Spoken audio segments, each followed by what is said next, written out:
Hello, welcome back to my channel.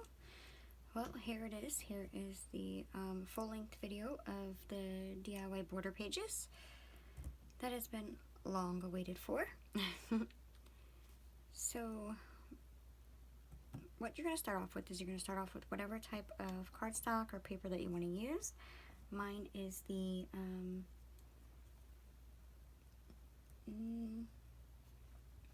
80-pound foundations. Let me see, is it warm whitewash? Whitewash. Yes. And then I use the Dylusions journaling block, as well as just a pencil. You can use your Posca paint pen at first if you want to.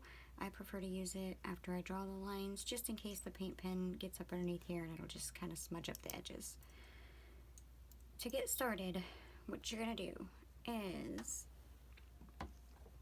you are going to turn your paper to one side and decide which one's going to be what we're going to call the top. So I'm going to call this my top side. I'm going to lay my journaling block down, leveling it up, and start measuring down from there. The first measurement is going to be at 3/8.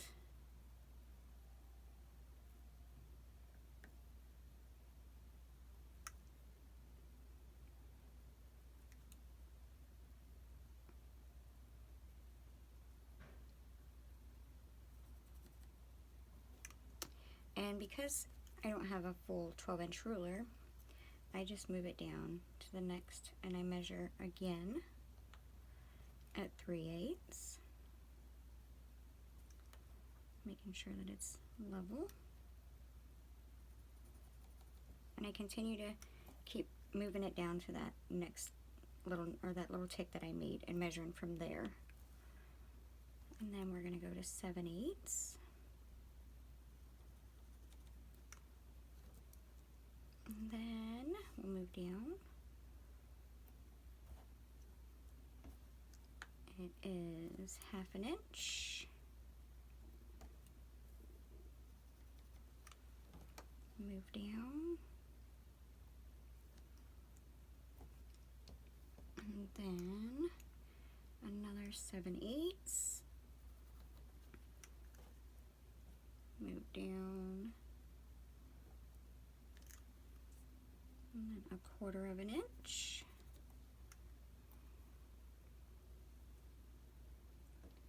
And then 3/8.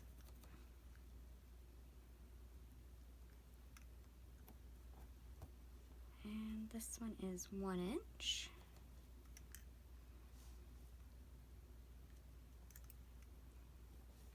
Okay, and then we've got 7/8.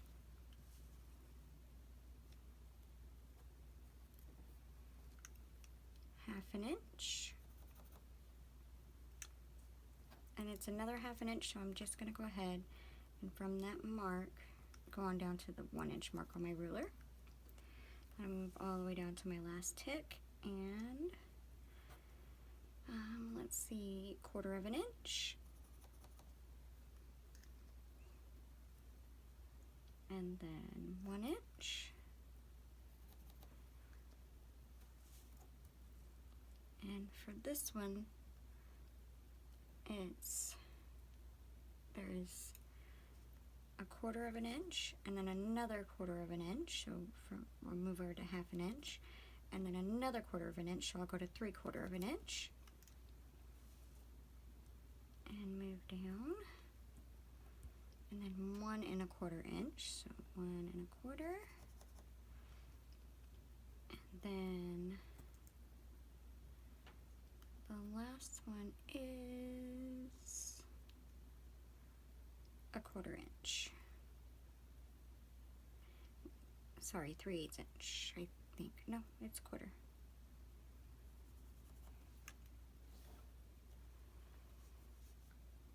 Alright.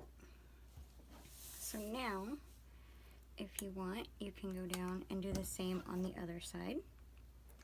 But what I tend to do is I use the Ranger down here as my leveling line. So I turn my page and I go to that first tick here, and then I just level it up where all the letters are like they're sitting on the line straight across of the paper. It's not always going to make it perfect, but that's okay, because whenever I draw them out anyways, it changes the look. Now, on the curved side going to the right, I'm going to draw a line.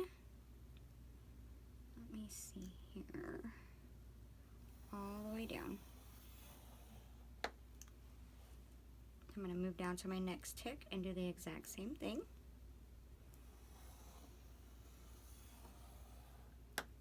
Okay, and then I'm going to flip it over because I need to use my straight side. And doing the same thing, lining up my letters here, letting that be my guide, because it also makes this be a little bit more centered in the page, because you got about the same amount of length, top and bottom, off of it.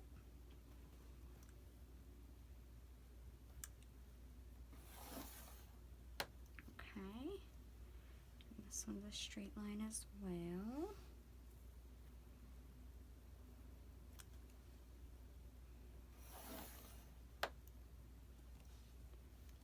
And this one.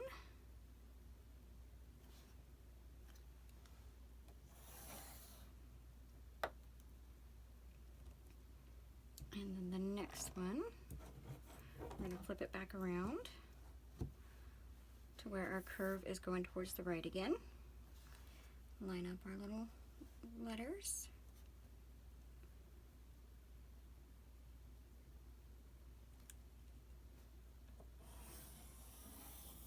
And draw it out, move down, do the same thing.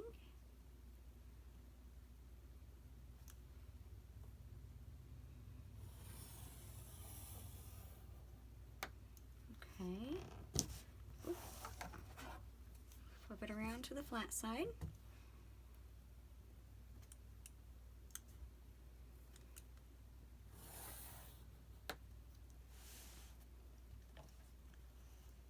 And this one's a straight line as well.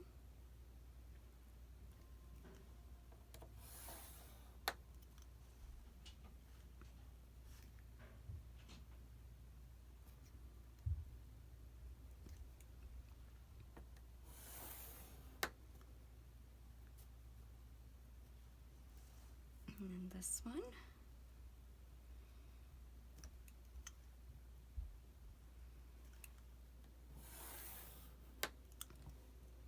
And we're going to flip it back over to the curve going towards the right again.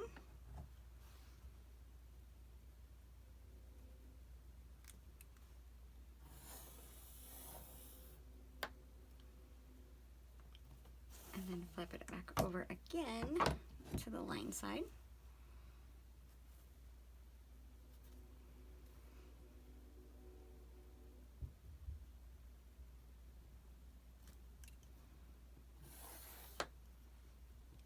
Okay, and another one.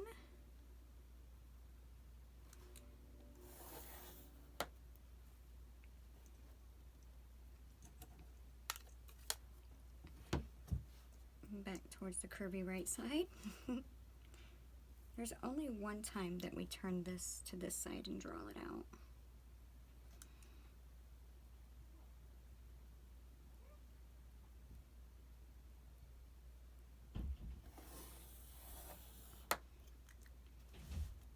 Move straight over to the next tick.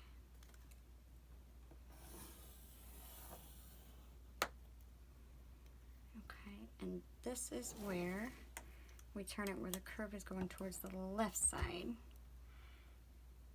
And level it up just a bit. Now what I might actually do, because this is actually a little bit shorter, I'm just going to move this over a bit and kind of eyeball it.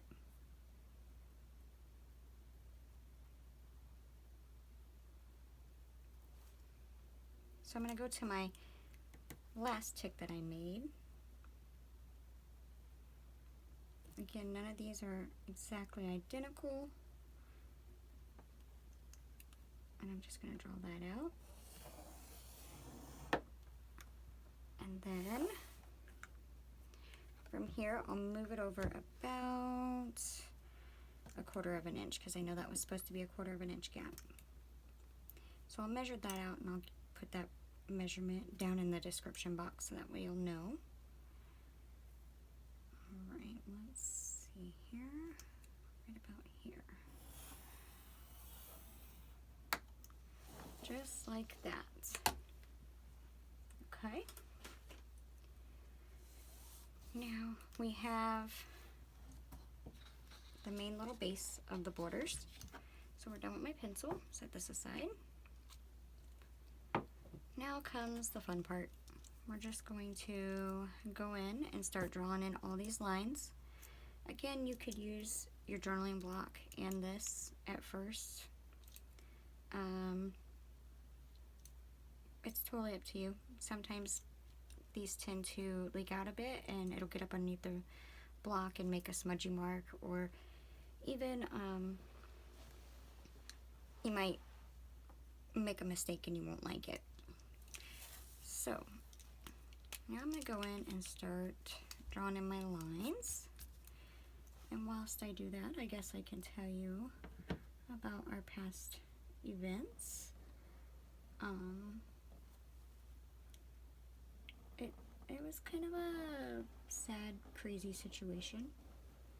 My little's birthday was coming up, and we actually, because his birthday fell during a weekday, and it's really hard to get a lot of people, family or whatever, together during the weekdays because of working and whatnot. So we had his party on the weekend, and it so happened to work out that we did it on the day of my late mother-in-law's birthday.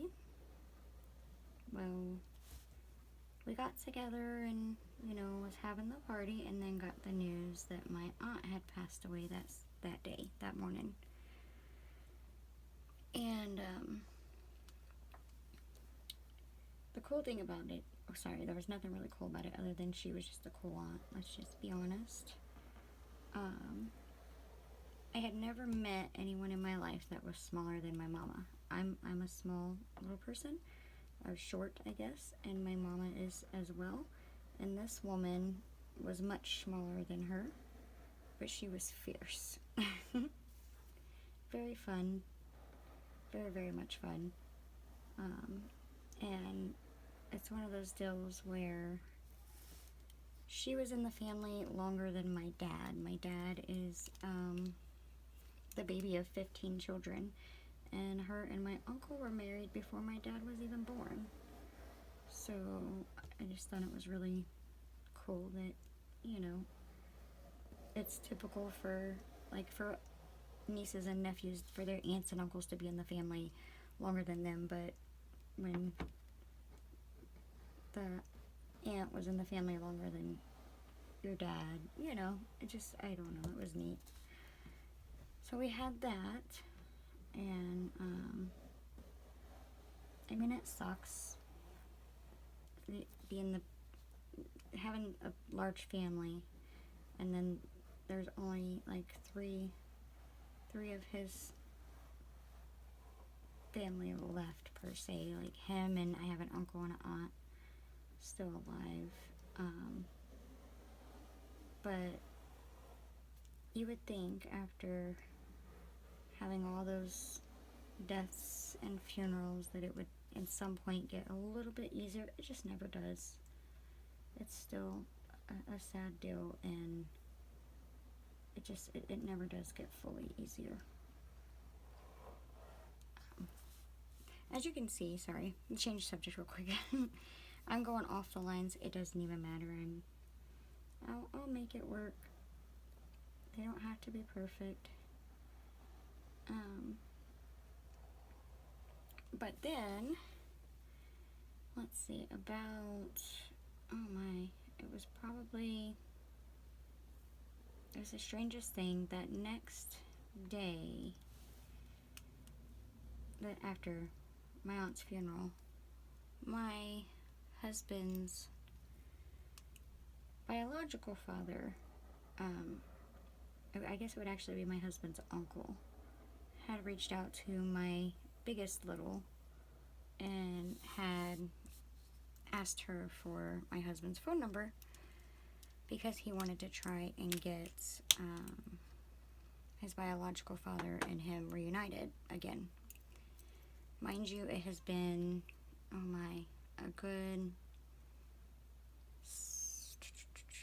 trying to do the maths in my head, 18 years since he's seen or heard from him, probably, at least.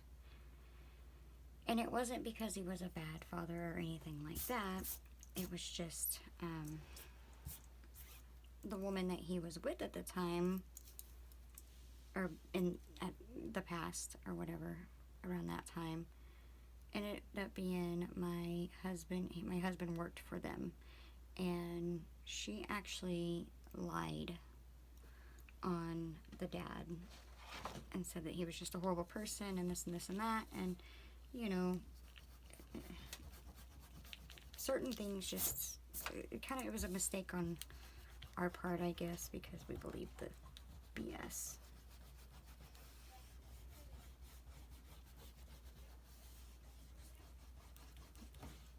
But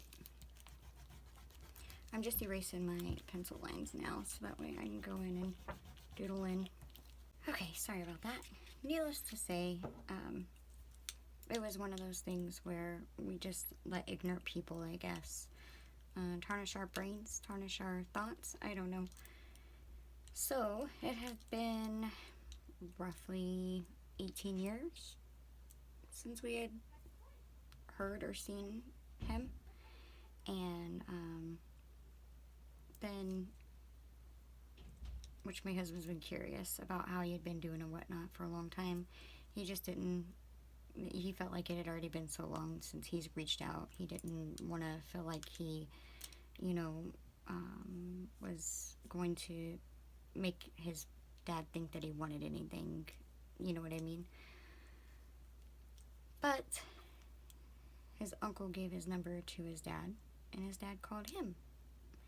And it was sad because in, I guess, December, his wife had passed away. And the first time we went over to see him, you could just see the depression and the sadness in him. And since then, you could see, like, by us spending time with him and him and my husband talking about every single day, you can see a change. Like, it's almost like he's just happy, because, well, I really don't know why. I just know that it's really, really cool because my husband gets to see his dad and talk to his dad, someone he hadn't talked to for at least a good 18 years that I know of. And they are reconnecting, and it's bringing his dad, who's already in poor health, joy. And it's kind of a strange way of putting this, but my parents are the only ones that are still living. And so my kids, even though they've always had a grandpa on my husband's side, he just wasn't ever in the picture until now. And so we're hoping that everything goes good and he can stay around for a long time. That's all. But that's what we've been dealing with, and like I said, it's just been an emotional roller coaster because my littles are worried. Of course, which is a natural thing, I think. They're worried that they're going to get attached and something's going to happen and they have to go through it all over again. I full on get that. But that's kind of how life works, and this is what I have to tell them, is that's how life works. Everyone is born with one sure thing, is that one day they will pass away. It just depends on what you do in between that time that counts, you know? So make it worth it. Give them love, give them attention, and I'd rather love and lose than to never have loved at all. So, you know. Okay. We are going to get down to the doodling, and this is just what I do. It's the simplest things. On the very top one here, I'm calling this one the top. I am just going to do the running stitch on top and bottom, just like so. Oh, come on. Real quick, real easy.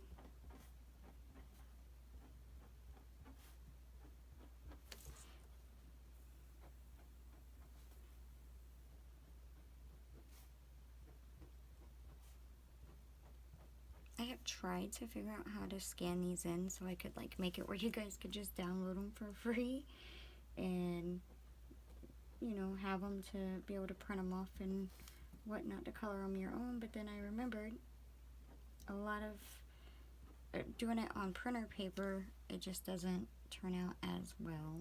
You can do it, it's just not my favorite. I like the thicker paper, and a lot of printers don't like to print on thicker paper like this. Even my printer doesn't want to print on this kind of paper. It's weird. Okay, the next one I just do lines, the black and white. So this part won't matter, just go in and make straight lines down. I do them by 2 so that way I know I have an even number. And they're about 1/4 of an inch big. Not even, not perfect.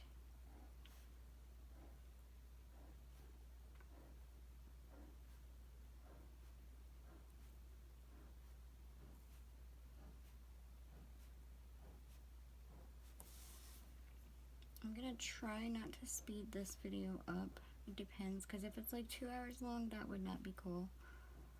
I don't think I could get away with that. It would take forever to upload too.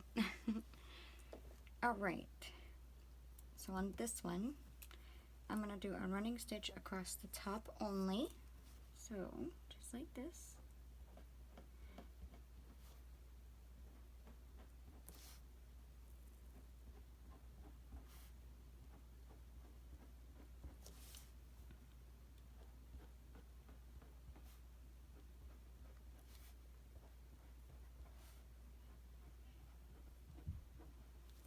And then I draw little circles.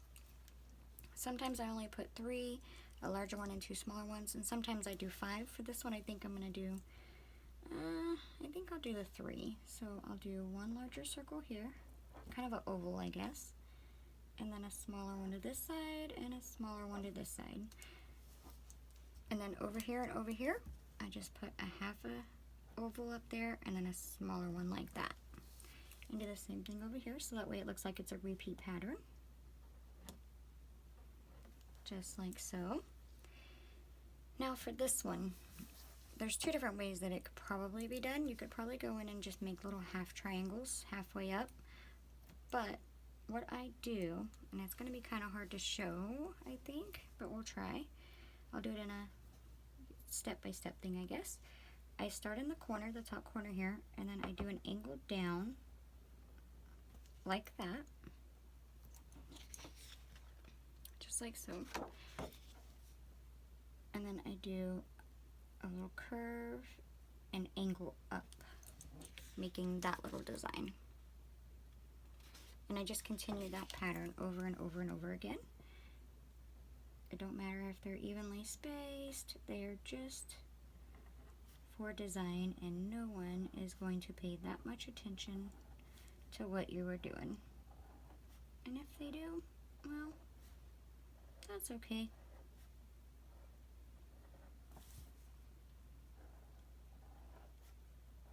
I just keep on keeping on with it.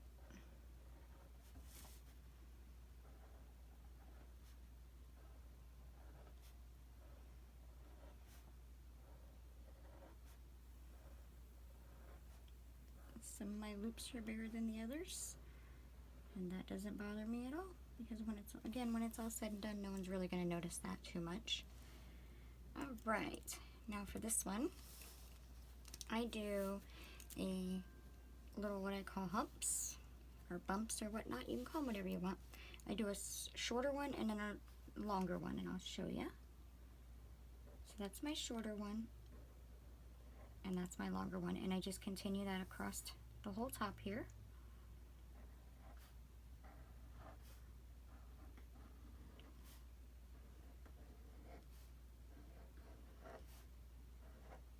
They don't have to be perfect.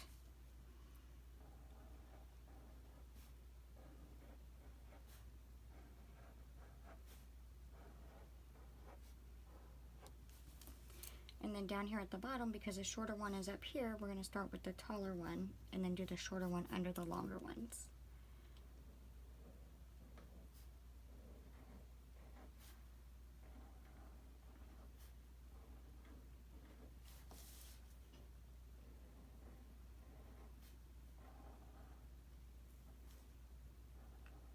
To me, the messier the better, because then it looks more organic, it looks more, it just gives it more character. Alright. Oh, my goodness me. Now this top one here, I'm just going to go in and I'm going to put straight lines, kind of like here, but just like that, all the way across. Doing them by twos.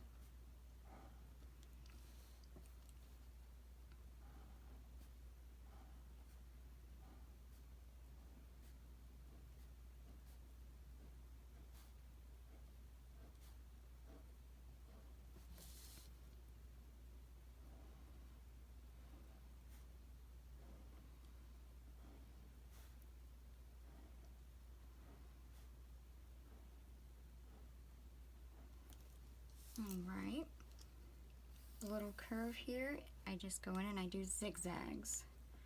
So I start in the top and just up and down, and just making little triangles, little teeth.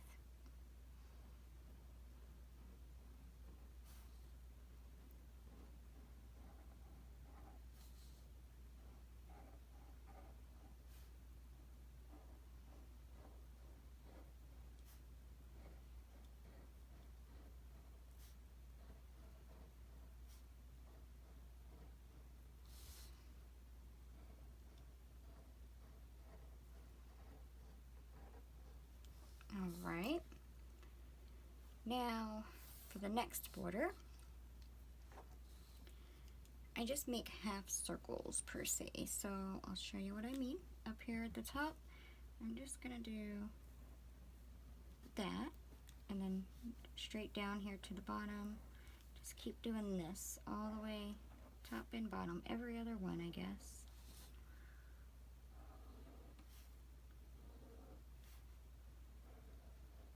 About where this one ends, I'll come down here to the bottom and do another. Same thing up here.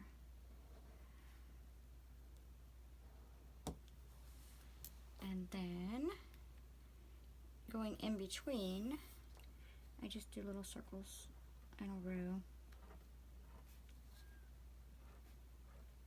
These just add that much more character. Kind of like that.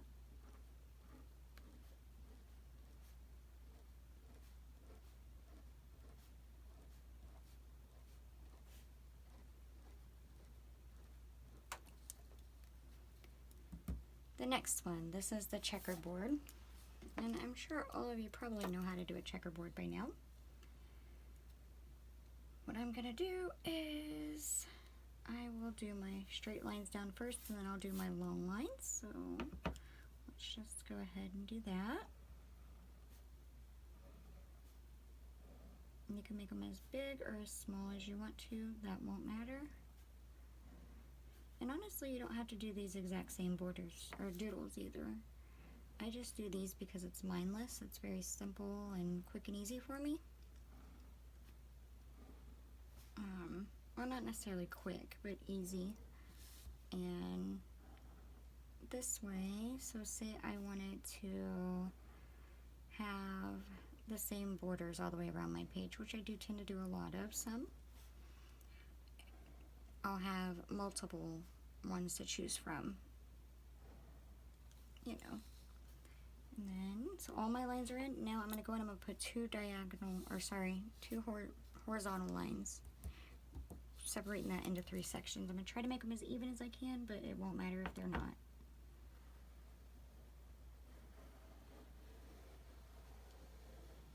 And I mean, you could honestly do this with your ruler if you wanted to. But for me, again, it just gives it that much more character. Alright. Now the next one is the little, like, candy cane twist, I guess. And all I do is I go in at an angle. Kind of like up here, I guess, but I go the opposite way. So let's just see. Let's start down here in this corner and go up like so.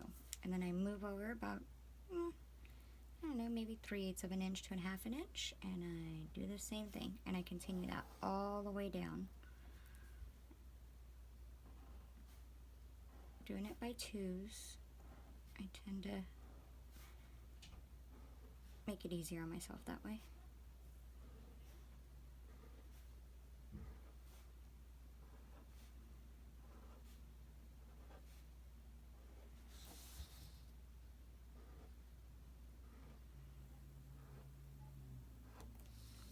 Okay, and then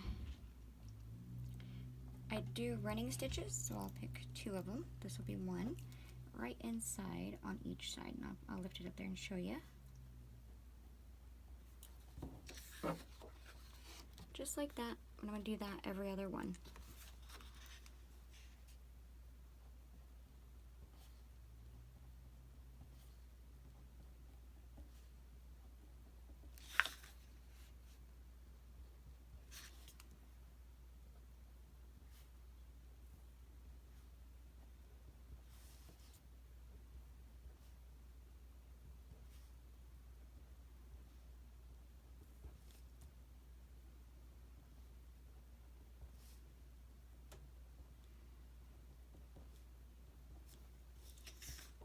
Just like so. Next is just the running stitch top and bottom.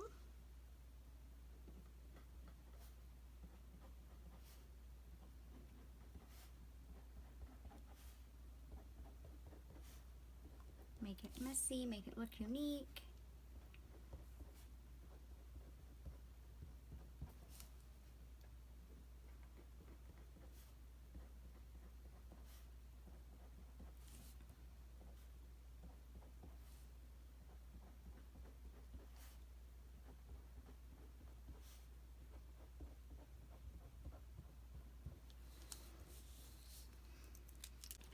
Okay, now we're going to do the straight lines down again, because these are going to be the white, it's going to be white and black every other one, but I will put color in as opposed to leaving them just straight white and black.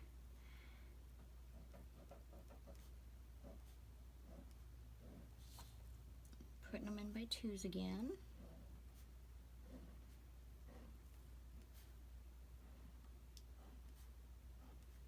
Even though it really doesn't matter, that's just how my brain works.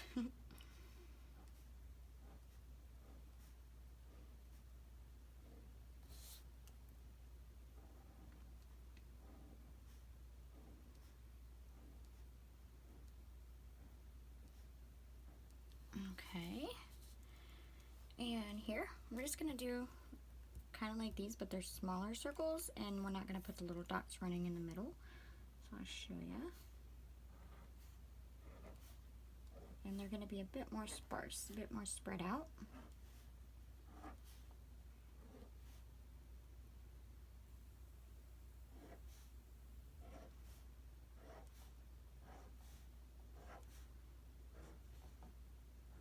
And they look really weird without being painted or colored. Alright, this one, I just go in and I make circles. This is probably about the only one that I do use the little pin to color in, because it's a little bit easier this way.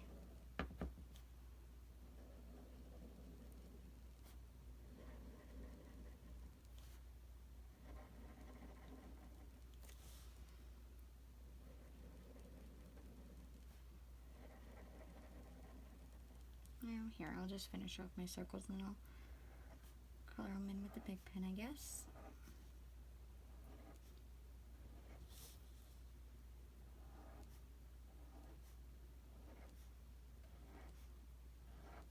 Alright. Here we're going to do the exact same thing we did up here. So it is you go down, loop it, and back up. And I'll bring it up there in just a second and show you.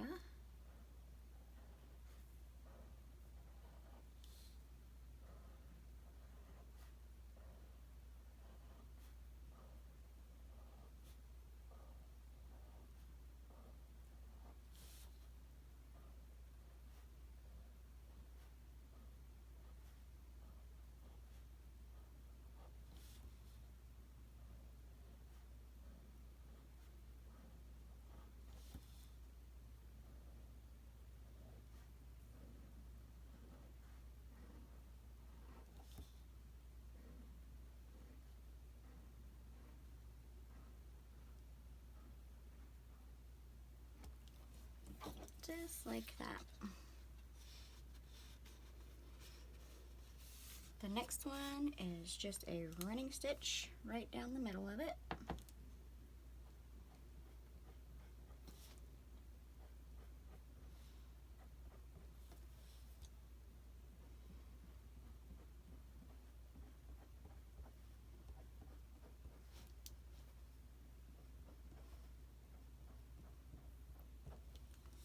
Okay.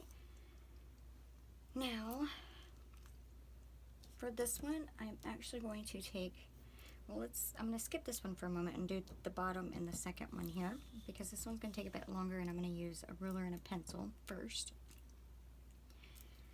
And we'll go down here to the bottom one, and I'm just going to do running stitch top and bottom.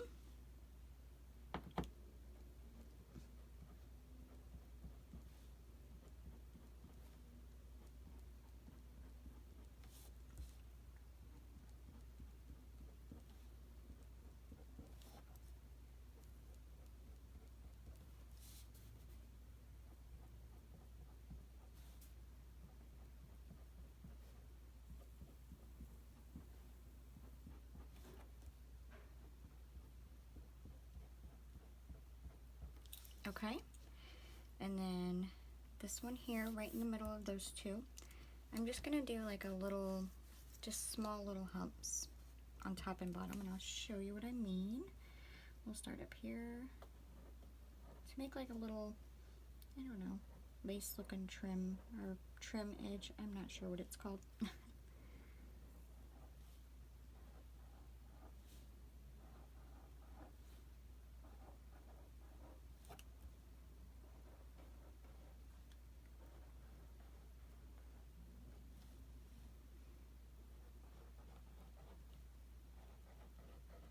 They do not have to be perfect, unless you want them to be.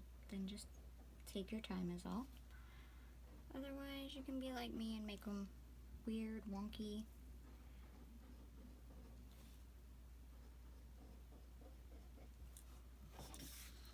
Just like so. Now, for here, on my border pages, I used to put in letters. Like the alphabet, I would write across here, or I'd write I love you to the moon and back down here.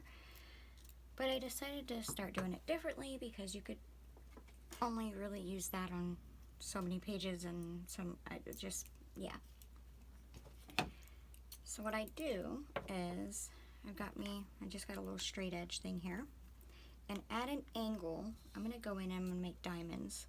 So at an angle, starting over here on the edge, I'm going to put this point here, and I mean, I don't even know what degree angle you would call that, because I've never been good with those.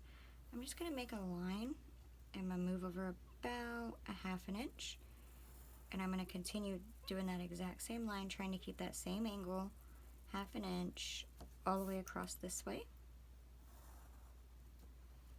Doesn't have to be perfect, again, doesn't matter.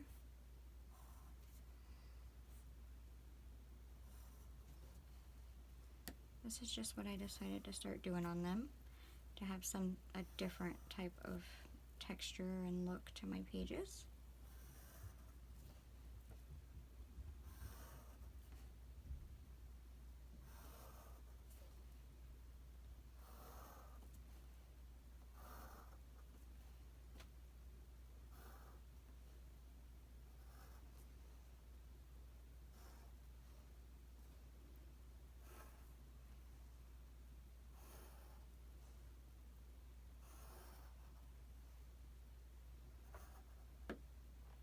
Okay, now using roughly that same type of angle, we're gonna go back the opposite way. So I'm just gonna angle it this way now.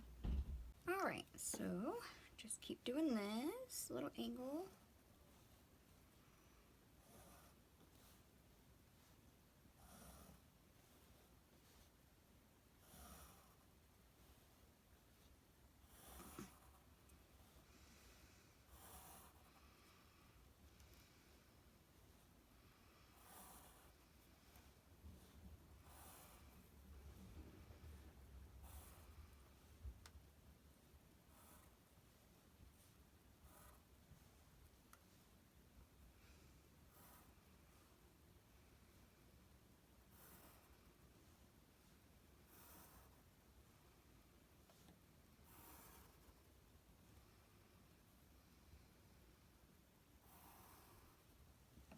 All right.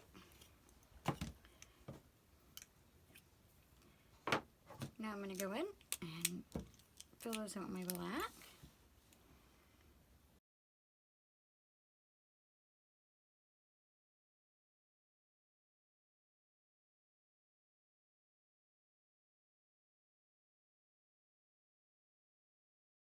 Okay, and I'm gonna go the other angle.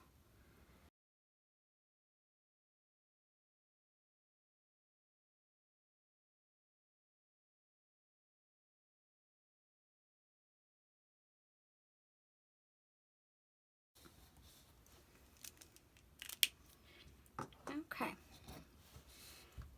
Now that we have all of that done, I'm gonna go in with my thicker. This is just the, I think this is the 1M, I believe. Yes. And going back up here to the top, this one's gonna stay like this. Every other one, I'm gonna go in and do black on. It really doesn't matter where you start. Just fill them in.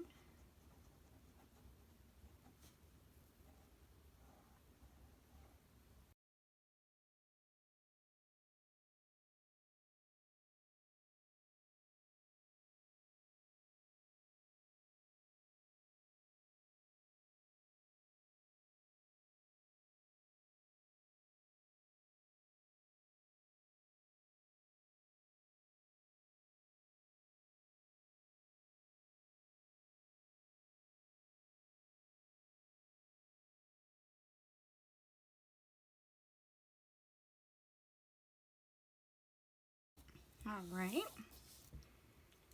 Now I'm gonna move down to this one, and the triangles and the little circles are gonna get colored in black.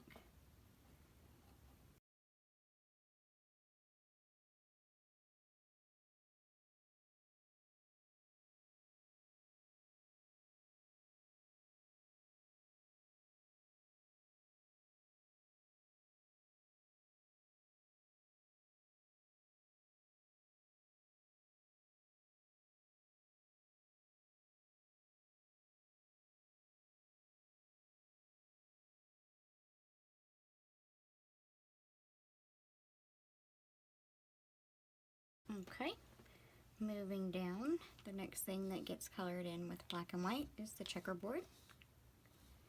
So every other one.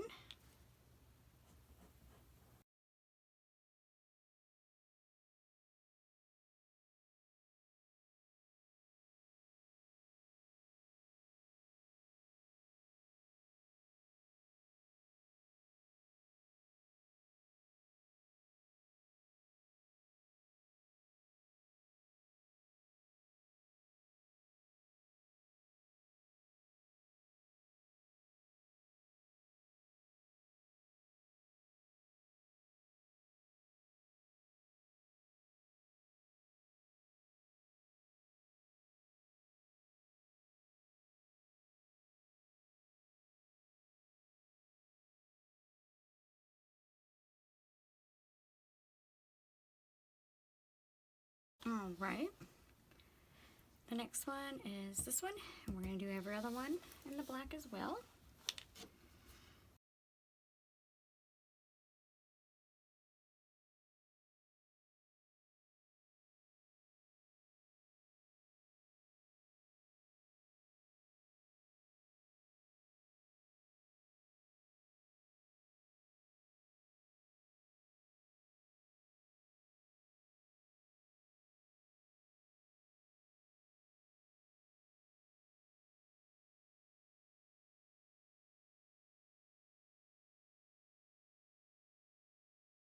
All right, finish out my circles.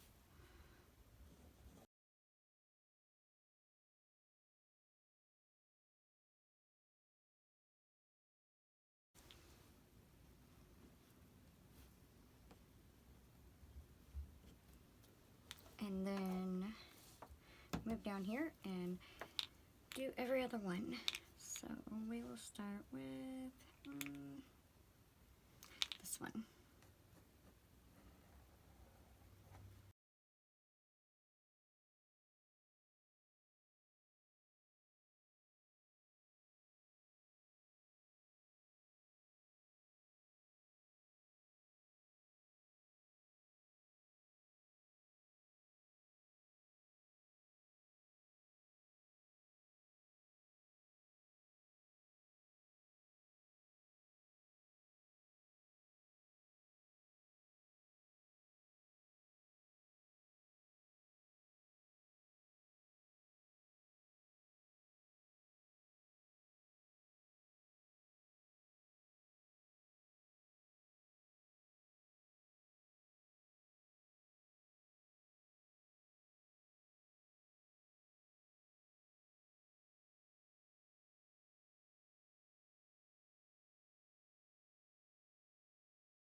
There we have it.